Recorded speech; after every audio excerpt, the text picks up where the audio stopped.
So I just want to give you some work at home exercises that you can work on for Foxtrot and Waltz. So a couple things. First off, I'm going to talk man's part first, and I'm going to cover some exercises for the ladies. But my suggestion is to work on these, whether or not you're a lead or a follow, just because being able to do both will help you long term for all your social dancing. So again, this is for beginner, intermediate classes. This is not for necessarily advanced dancers or for competitive dancers. So what I'm going to share with you is for social dancing.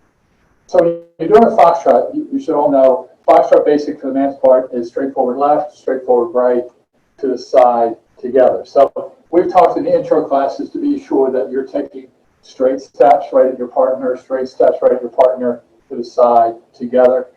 So when you first start learning how to dance, you're normally going to just go like walk, walk, side, together, walk, walk, and you dance like that.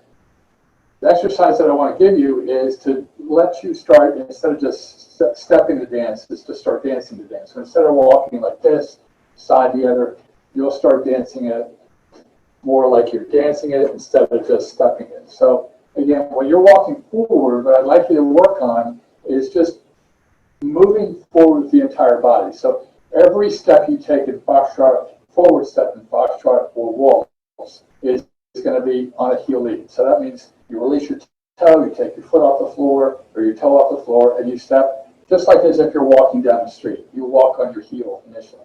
But what I want to work on is flexing your knee a little bit and then stepping as if you're propelling your body forward. When we were kids, we used to be in races. On your mark, get set, go. You'd push off that back leg and you would propel your body forward. So as you're moving forward in foxtrot or waltz on that first step, I'm moving my entire body forward. Like if you look at my head in the light in the curtain, my chest, my belt is moving with my head and my feet. So I'm propelling my body forward, and I'm moving my partner out of the way with this part of my body. My shoulders are back.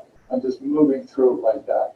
So as a ladies, a little trick, not trick, but a little exercise I want to practice is as you're going backward, there are three different ways you can go backward with your foot. You can either like lift your foot off the floor like that and move backwards, or you can go like that, or you just take a really relatively small step back.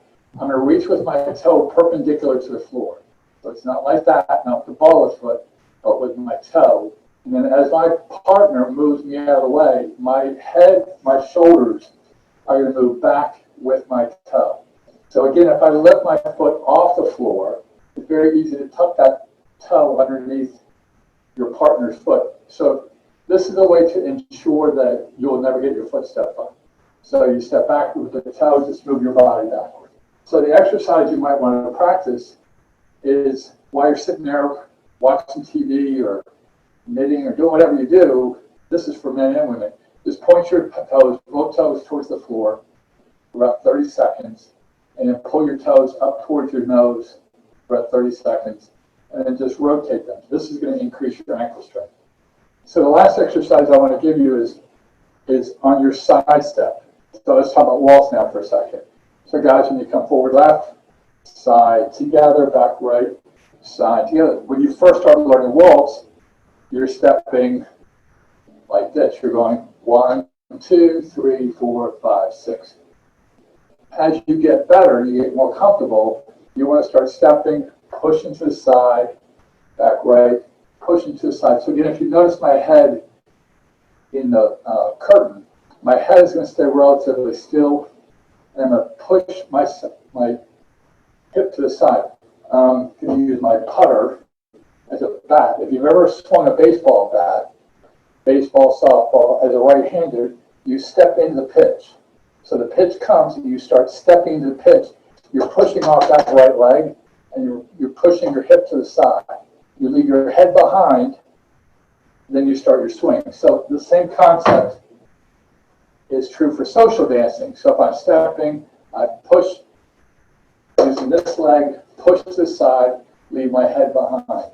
I step, I push to the side, leave my head behind. So instead of just dancing like this, you start dancing like that. And you don't have to take a big push step, just enough to bring that hip through and leave your head behind. And it makes you start looking like you're a dancer instead of just a stepper. So just practice some of these things during the virus or just at home. Again, you notice I'm in my living room, and I'm on carpet, and I'm also on hardwood floor.